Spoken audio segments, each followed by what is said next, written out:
itong dilaw, lagay natin dito sa vacuum. Dito natin ikakabit ang blue. Ano, start na natin yung vacuum natin. Ayan.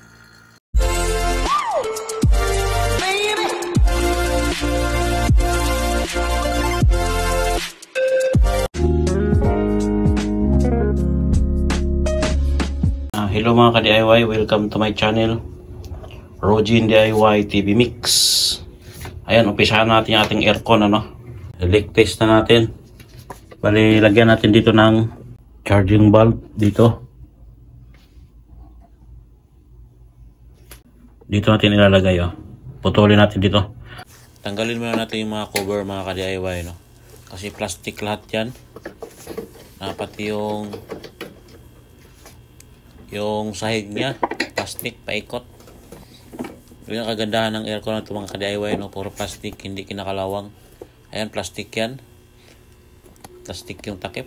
Tapos tanggalin din natin yung pinaka panel board niya, switch, para mahugot. At bago natin tanggalin yung motor. Ayan, naka-clip lang naman yan dyan sa likod. Kailangan natin tanggalin yan bago matanggal yung motor. Tanggal din. Tapos yung motor tanggal na rin natin. Kailangan natin tanggalin lahat to mga ka-DIY, no? Kasi plastic.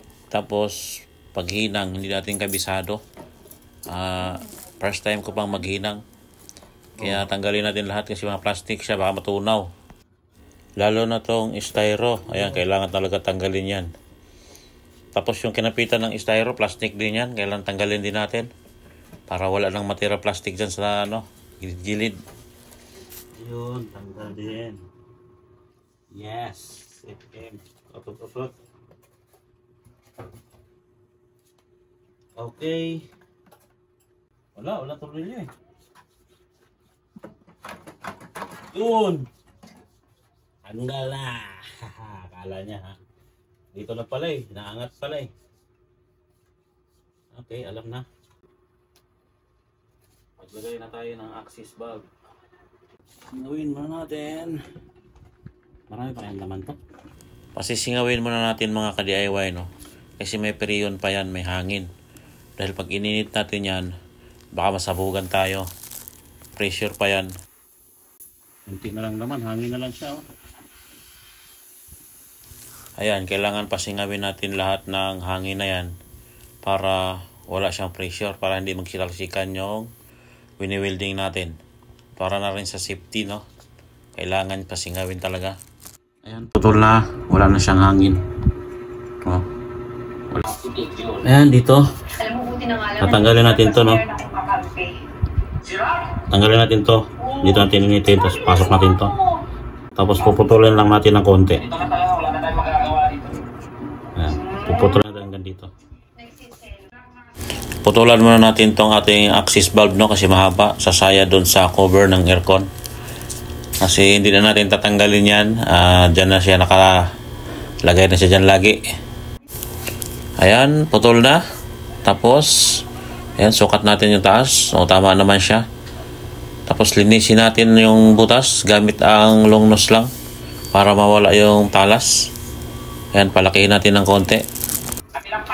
Tanggalin natin to, no, bago natin ihinang.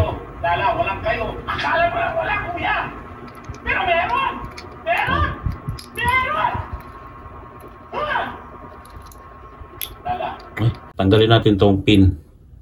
Kasi makamsunog yung guma pag hinang natin. So dito lang. Ito yung takip niya.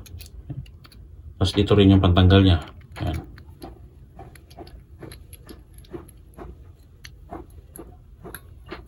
Yan. Tapos tanggal muna natin tong nakausli, no? Bawasan natin to, o putulan natin to. Initin muna natin para matanggal natin yung nakahinang na yan. Tapos ipapalit natin yung axis bulb natin. Ito, ihinang natin dyan. Ayan. Proceed.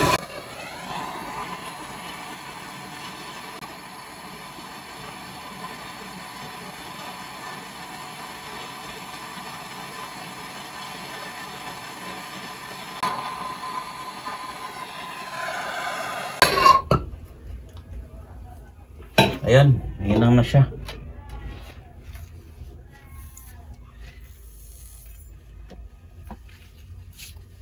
Tapos basahin natin para madali lang matuyo. Malamig. Malamig pala. Ayan.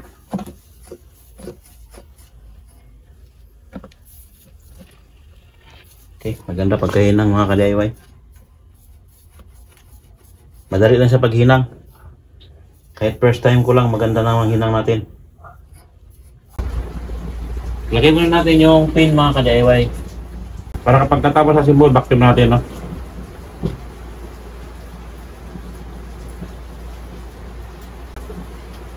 Para hindi na rin siya madumihan habang nag-assemble tayo.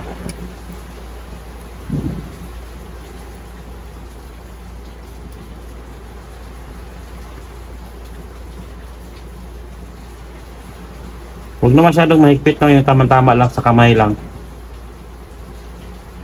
Huwag na gamitan ng plier. Okay. Tapos takpan natin para hindi siya madumihan. Tapos assemble na natin.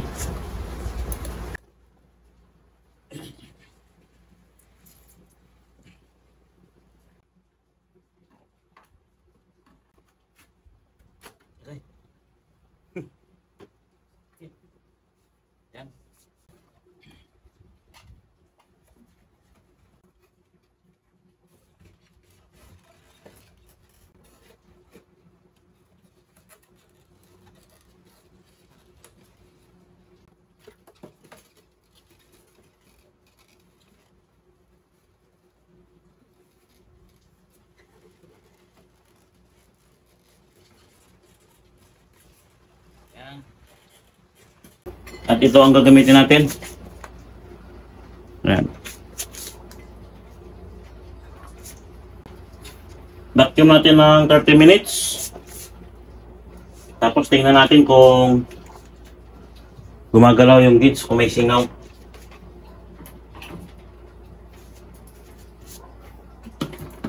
Ayan, ito. Itong dilaw, lagay natin dito sa vacuum.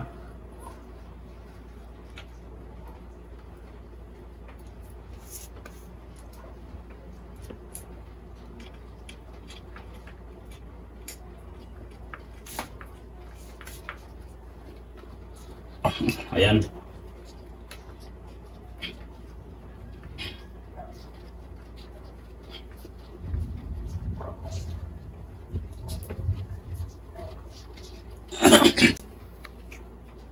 Ayan, tapos itong blue. Itong blue gamitin natin. Bali yung pula, tatanggalin na natin itong red. Itong red tanggalin na natin para hindi siya istorbo, no? Ito na gamitin natin blue.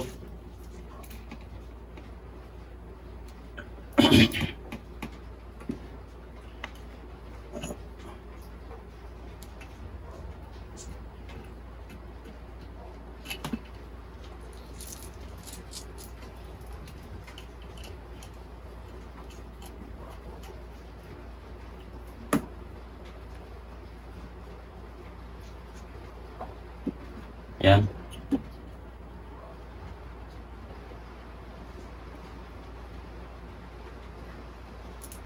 Tapos itong blue. Kabit natin dito.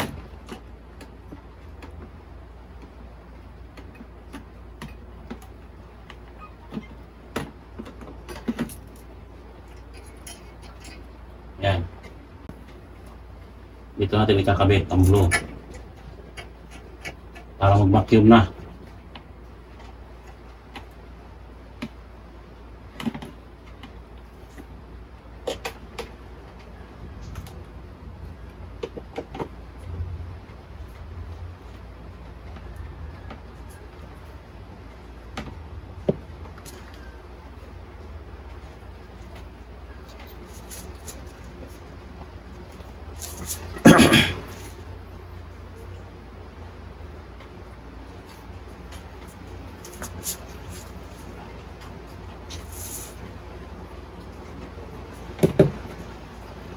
Ayan, tama lang sa kamay yung higpit.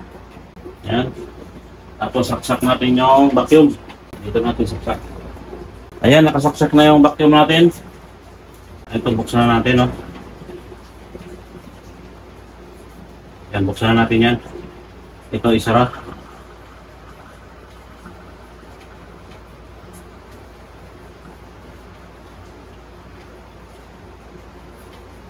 Start na natin yung vacuum natin. Ayan. Buksan natin ito.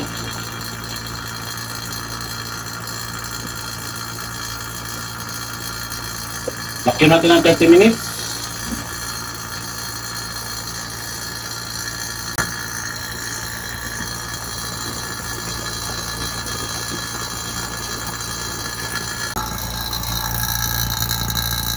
Ayan siya.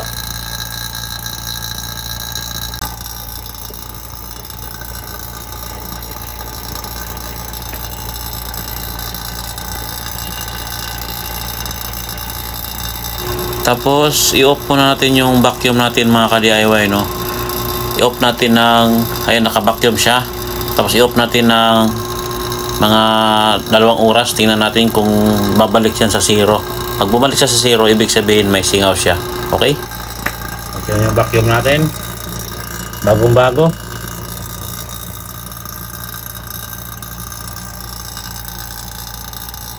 Patayin muna natin mga ka-DIY.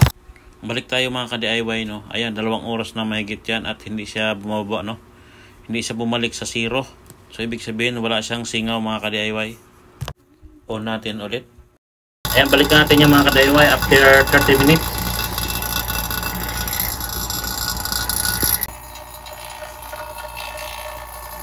Ayan yung binakyum natin mga ka-DIY, no? Mga higit, lagpas na ng 30 minutes yan. Okay na siguro yan, no? Nasa ano na, nasa 28 na siya. Ayan, no? 28. So okay na siguro yan, no? Ihanda na natin tong ating prion. So buksan natin tong ating prion para naka-ready na. Ang ating prion pala mga ka-DIY, no?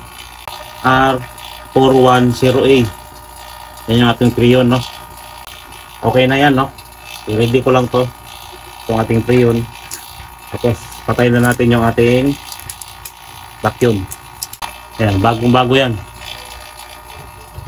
Sa Shopee lang lahat to mga ka-DIY.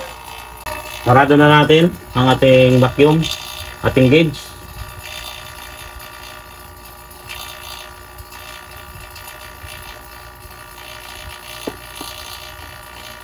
Ayan. Tapos off natin yung vacuum natin.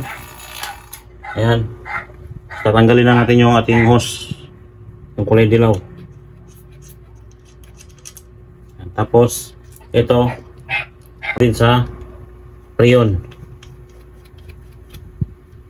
Ayan, tabi muna natin to. Bunutin na ating vacuum.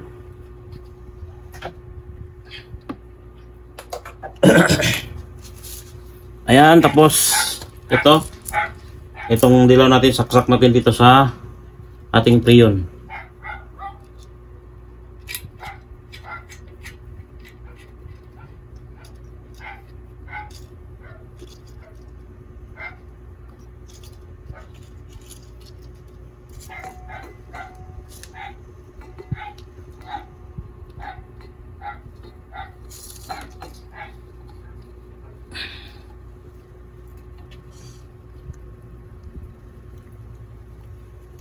Ayan.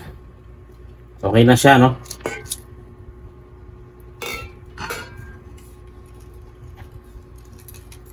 Okay na siya. Ngayon, bubuksan natin tong ating prion. Ayan, sarado pa yung gauge natin. Ayan.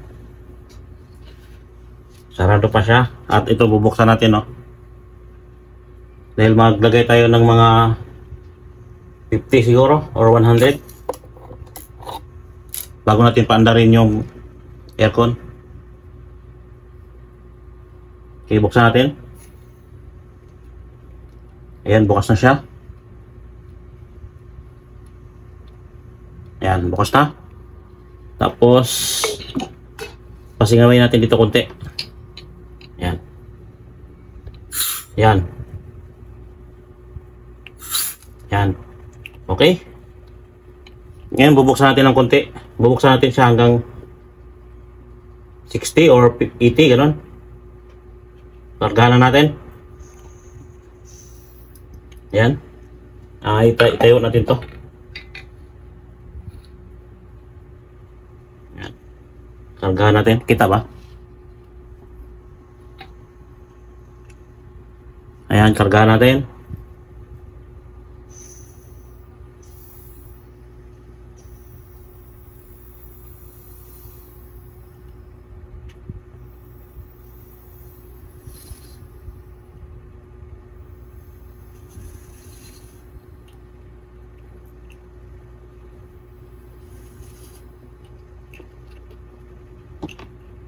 May 80 na siya, no? Dagdagan pa natin konti. Ayan, may wala na siyang 100. Ayan, tapos paanda rin natin yung aircon. Saksak muna natin. Ayan. Tapos i-on muna natin. I-on na natin yung aircon. Nakahalo pa yan. On lang natin. Ayan. Bumaba na yung ating gauge. Kita ba? Ayan, bumaba na. So, kargahan natin ng dahan-dahan lang, no? Kabit natin yung ating clamp tester. Ito ang ating clamp tester. Ayun natin, lagyan natin sa 20. Ayan.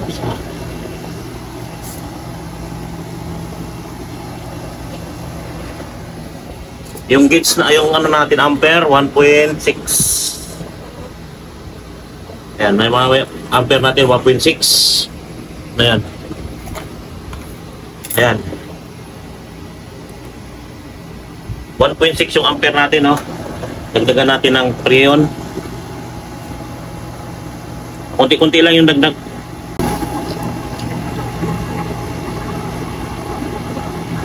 Ayan, kunti-kunti lang.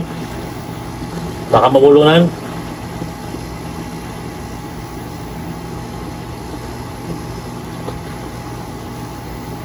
Kunti-kunti lang siya.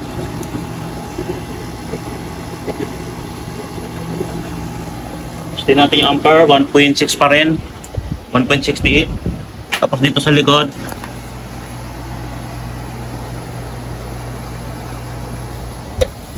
di pa siya nag-yelo.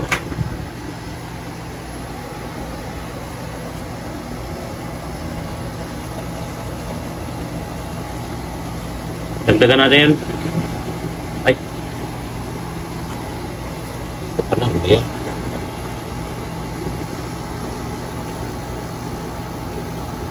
Kaya dandahan lang. Dagdagan natin.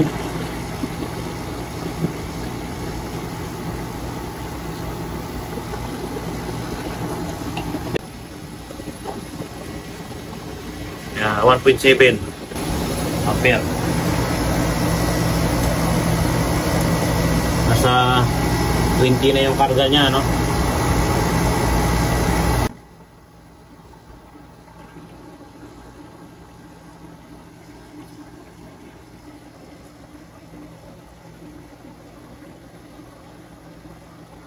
I-high na natin to, no? I-high na natin. Lagyan natin ng ano? Yan. Todo na natin. Para kita natin yung lamig.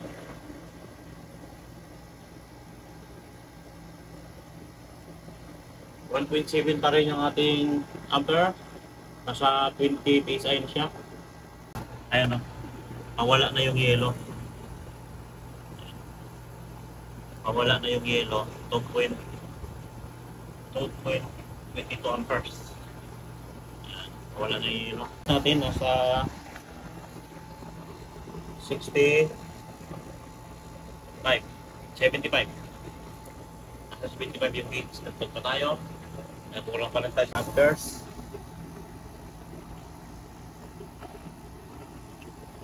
Ayan, nasa 80 na tayo. 2.24 amperes na siya. Nasa 80 na tayo.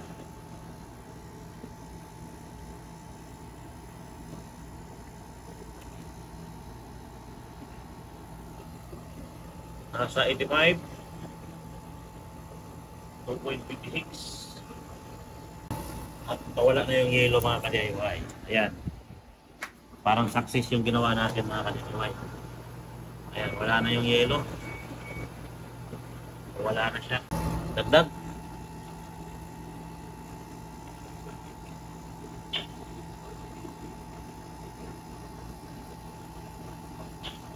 Nasa 90 na. 2.29 amperes.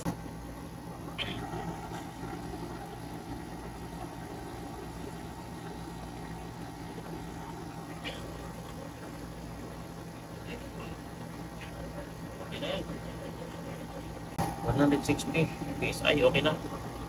Fitness mo na yan. Close na to. Ayan, close na siya. Tapos, tanggal natin to. Bilisan lang natin pagtanggal. Huwag na patayin. Ayan. Bilisan lang siya pagtanggal. Ayan. Tapos, takpan natin.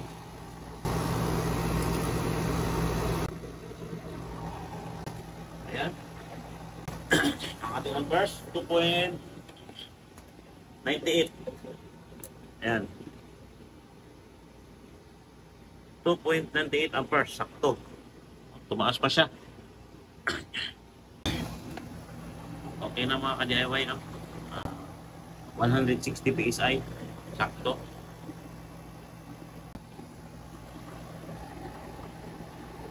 Ayan mga ka-DIY, yung final na ano natin, ampere. Ayan o, 2.98 ampere. Okay? At malamig na siya mga ka-DIY. Oh. Malamig. Nandito na lang ating video. Maraming salamat sa panonood. Please like and subscribe and click the notification bell para updated kayo sa susunod pang mga video. Salamat! Nakabit ko muna sa taas. Yan. At ito na ang ating aircon mga ka-DIY. Ayan, umaandar na siya at lumalamig na.